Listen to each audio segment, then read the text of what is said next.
오늘은 특별히 윤석열 내각 장관 후보자들의 인사 검증을 위한 연석회의로 열립니다.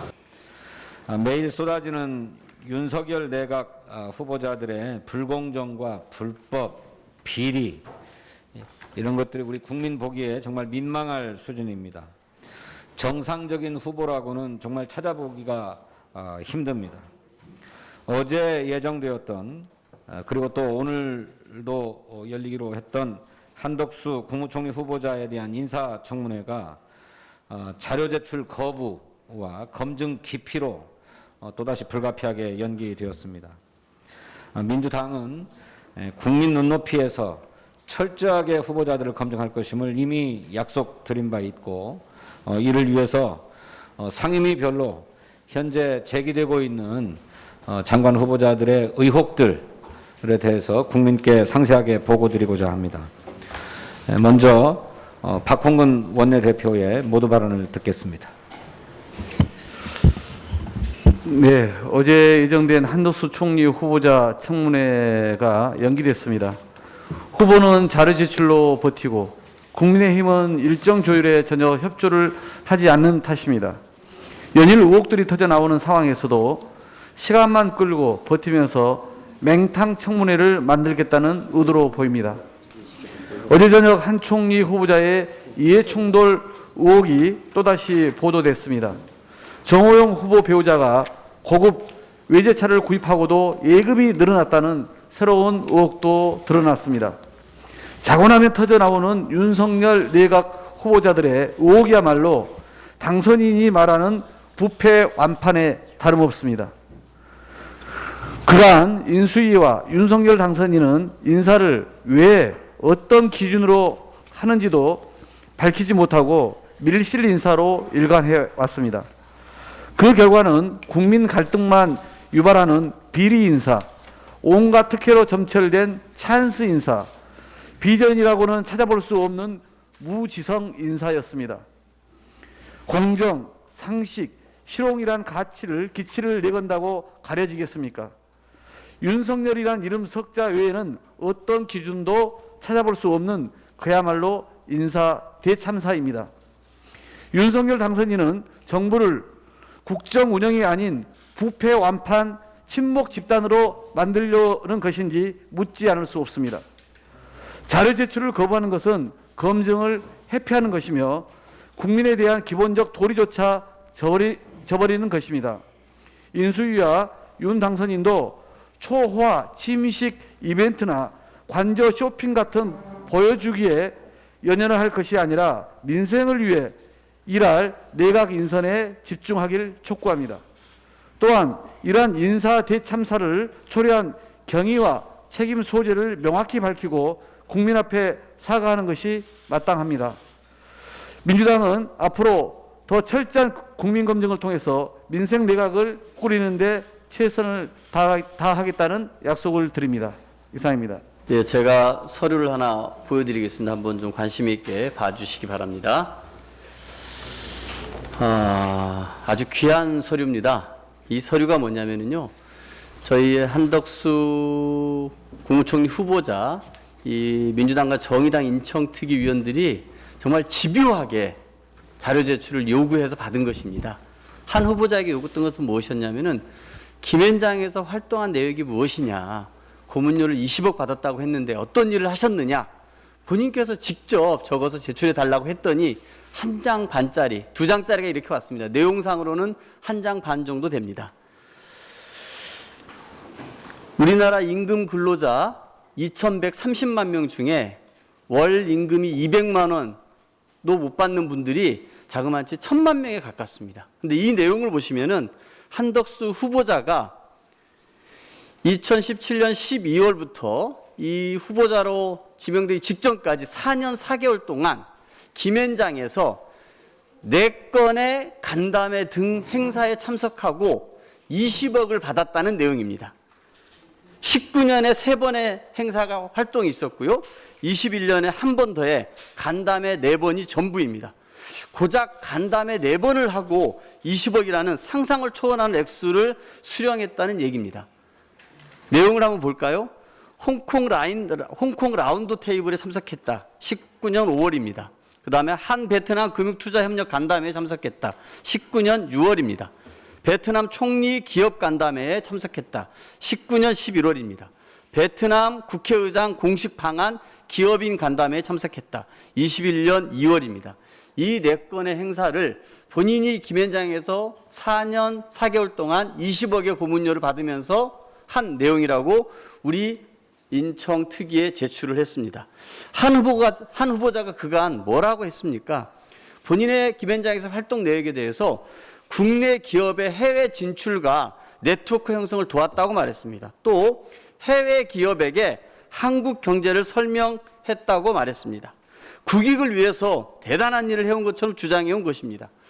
그런데 계속해서 달라는 자료 제출 요구에 마지못해서 내놓은 것이 바로 이것입니다. 영업비밀이라고 못 준다면서 버티고 버텼는데 과연 이게 영업비밀입니까? 아니면은 영업비밀 사항이라고 하면은 변호사법 위반이라든지 사건 수임 브로커 역할을 했다는 것일 텐데, 아니 법률사무소에서의 영업비밀은 그런 거 아니겠습니까? 그런 거에 대해서는 또다시 국회를 속이고 서류 제출을 하지 않은 것 아닌가요? 과연 월 200만 원도 못 받는 1000만 명에 가까운 우리 국민들이 이런 한 후보자의 특권의 행태를 납득할 수 있겠습니까? 과연 한 후보자는 상식과 공정이라는 윤석열 당선자가 공언한 내각 인사의 원칙에 조금도 부합하지 않는 후보인 것 같은데 본인은 어떻게 설명하시겠습니까? 한 후보자를 불공정과 정관예우의 황제라고 불러도 손색이 없지 않겠습니까? 또 만일 이것이 극히 일부만 추려서 제출한 것이라면 고위공직자 후보자가 거짓으로 자료를 제출하여 국회와 국민을 기만한 것은 아닐까요?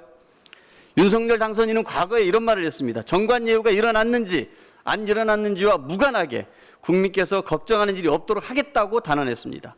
그러나 지금 어떻습니까? 이름값으로 20억이라는 고액의 자문료를 받은 후보자를 회전문 인사로 공직사회에 복귀시키려는 것 아닙니까?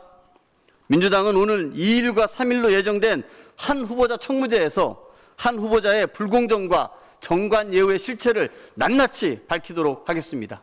김인철 교육부 장관 후보자 역시 고위 공직자로서 우려를 표하지 않을 수 없습니다.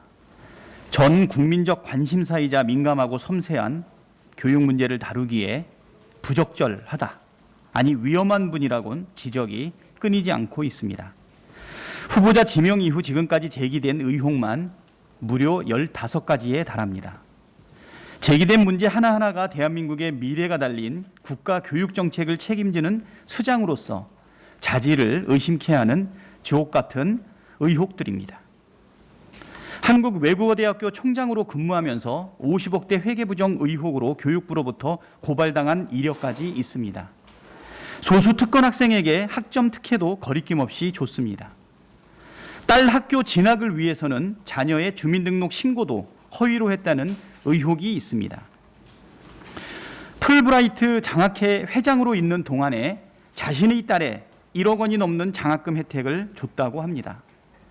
공적인 업무로 사용하라는 업무 추진비도 개인 쌈짓돈처럼 쓰는가 하면 대학 총장의 지위를 활용해 법과 교내 규정된 절차도 생략하고 대기업 사회이사로 셀프 겸직해 1억 원이 넘는 보수도 챙겼습니다. 위험한 교육과는 더욱더 문제입니다. 외대 총장으로 재직하면서 금수저 학부모 조사를 공개적으로 시도하는가 하면 징계가 필요한 성폭력 가해 교수에게 포상으로 황금까지 선물했습니다. 공교육을 피폐하게 만들었던 자사고와 외고를 유지하겠다고 합니다. 서열화 교육이 득세할까 많은 분들이 우려하고 있습니다. 종합한다면 김인철 후보는 전 국민이 이해 당사자인 교육 정책을 이끌어 나가는데 부적합한 인물입니다. 눈높이를 하도 낮춰도 국민께서 더 낮출 눈높이도 없습니다. 4차 기술혁명 시대에는 창의적 인재가 어느 때보다도 필요합니다. 특권과 특혜로 점철된 삶을 살아온 인사는 우리 시대에 필요한 인재를 절대 키워낼 수 없습니다. 김인철 후보는 새 정부에 부담을 주지 말고 하루빨리 본인이 거취를 결정해야 한다고 봅니다. 행정안전부 장관 후보자로 지명된 이상민 후보는 행정과 안전의 경험이 전혀 없는 행안부 장관 후보자라는 지적부터 후보자 외에 가족들까지 특혜와 불법 의혹이 쏟아지고 있습니다. 후보자 자녀의 강남 8학군 위장 전입과 자녀들이 이상민 후보자 관련 회사에서 아빠 찬스를 사용했다는 의혹도 있습니다. 또 후보 배우자는 친오빠 회사에서 월 600만 원의 비상식 급여를 받은 의혹도 있으며 이상민 후보 부부가 사돈 일가 제약회사 주식 매매를 통해서 부정한 이익을 보았다는 의혹도 제기되고 있습니다. 또한 후보자는 건익위원회 부위원장 시절 뇌물수수 사건에 대해 10차례나 법률 자문을 했다는 의혹도 나타나고 있습니다. 행안부 장관은 국가행정과 국민의 안전을 지키는 막중한 임무를 갖고 있습니다. 행안위에서는 이상민 행안부 장관 후보자에 대한 특혜와 불법 의혹을 제대로 검증해 새 정부의 첫 행안부 장관으로서 충분한 자격이 있는지, 도덕적 결함이 있는지 없는지 국민들에게 소상히 밝히겠습니다.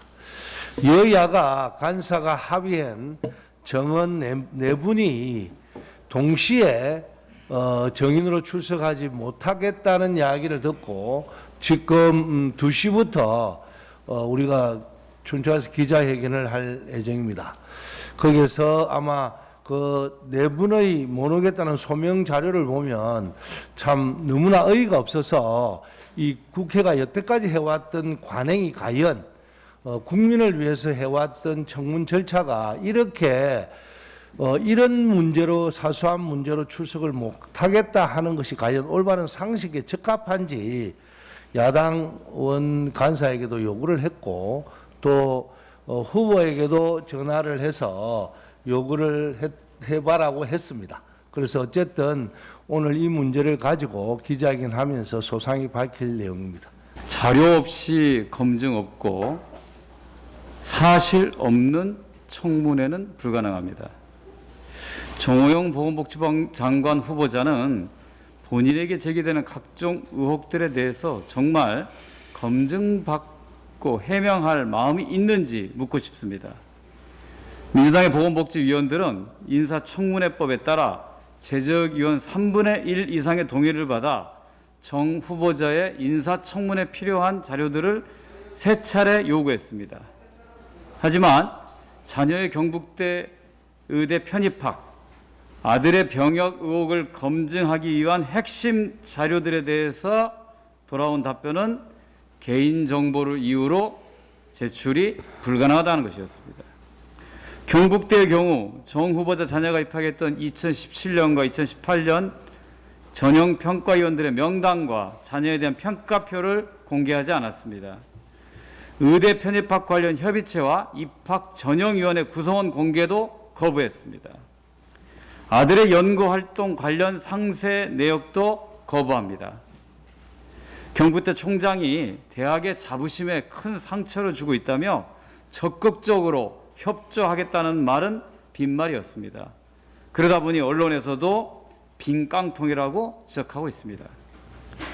특히 아들의 병역 의혹에 대해 민주당 보건복지위원들은 2015년 4급 판정을 받을 당시에 CT와 MR의 영상 자료를 요구했지만 이거를 거부한 채 지난 4월 21일 셀프 검증을 하더니 이제 근거 없는 의혹을 중단해달라고 주장했습니다.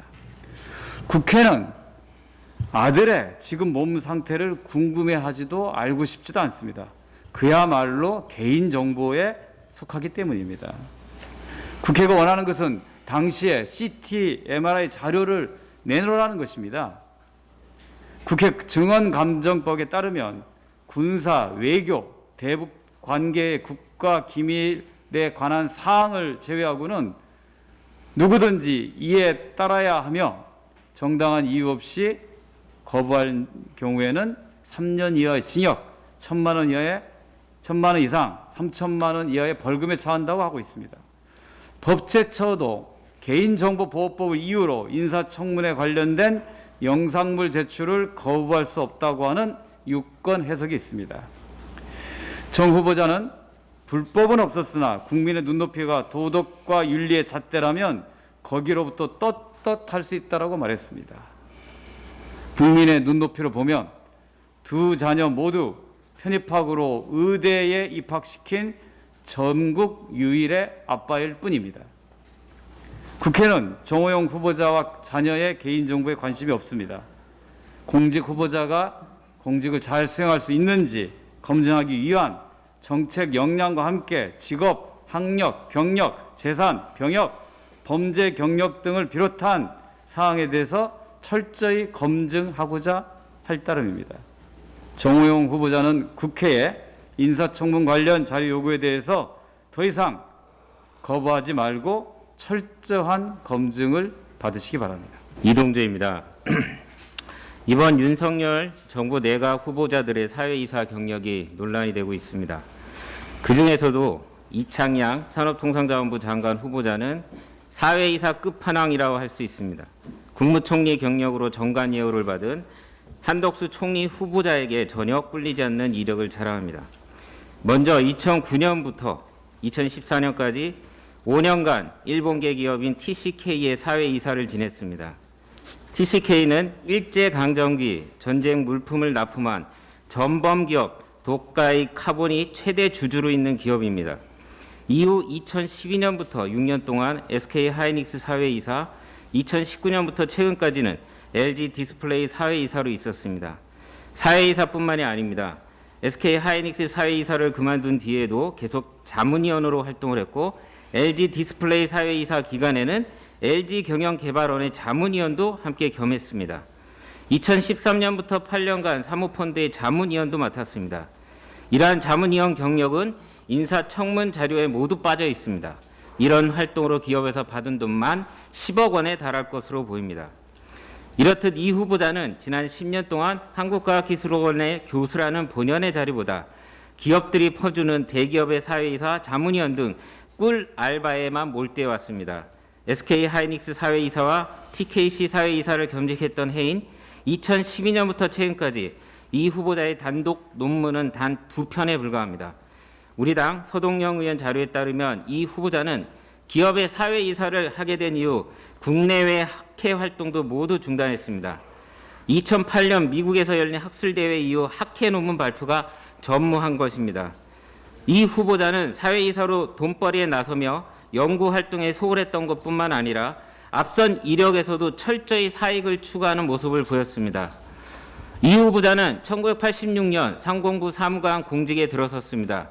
이후 1993년 국외 훈련으로 유학 후 2차례 유학휴직 등 총 3년 4개월 동안 미국 하버드대 대학원에서 석박사 과정을 마쳤습니다. 그러나 박사 취득 이후 불과 5개월 만에 상공부를 퇴직하고 카이스트의 강사로 취업했고 이후 정년이 보장된 교수직까지 이르렀습니다. 국가가 국비를 들여 공직자에게 교육의 기회를 주는 것은 국가에 더욱 복마라는 의미입니다. 이 후보자는 국가가 준 기회를 개인의 스펙 쌓기로만 여긴 것이 아닌지 의문입니다. 공직자로서 단물만 빨아먹고 자신의 입신양명을 위해 공직을 떠난 사람이 장관이 된다면 묵묵히 자기 자리에서 열심히 일하는 공직자들은 허탈해할 수밖에 없을 것입니다. 또한 공직자로서 자격을 되물을 수밖에 없는 이유가 있습니다. 이 후보자는 지난 2008년부터 14년 동안 운영해온 블로그를 최근에 완전히 폐쇄했습니다. 고의적인 검증 회피이자 파렴치한 증거인멸 행위에 다름없습니다. 요즘 온라인에서는 이런 행동을 글 삭제하고 튀었다라고 해서 글 삭티라고 조롱합니다. 과거 흔적 지우기, 블로그 삭제라는 꼼수나 부리는 이 후보자가 국무위원이 될 자격이 있는지 의문입니다. 매우 비겁한 행동입니다. 이 후보자는 당장 블로그를 원상복구해야 됩니다. 이 후보자의 이런 글삭티 행위는 본인의 역사관 가치관을 감추려는 의도로밖에 보이지 않습니다. 과거 이 후보자는 출산 기피금 칼럼으로 논란이 된 것을 비롯해서 폐쇄한 블로그에는 전두환을 경제 대통령으로 치켜세우는 글을 올리고 대표적인 뉴라이트 학자인 이영훈 전 서울대 경제학부 교수가 대표를 맡고 있는 이승만 학당의 영상을 공유하기도 했습니다. 그 외에도 우리나라에 대해 어느 나라보다도 진보가 득세하고 있다. 시민의식, 민도가 낮아 걱정이라는 등 전형적인 뉴라이트의 역사관, 경제관을 보여주고 있습니다. 지금까지 밝혀진 사실만으로도 이 후보자는 대한민국의 산업정책을 결정하는 국무위원의 자격이 없습니다. 앞으로 더불어민주당은 더욱 철저하게 이창양 후보자를 검증해 나갈 계획입니다.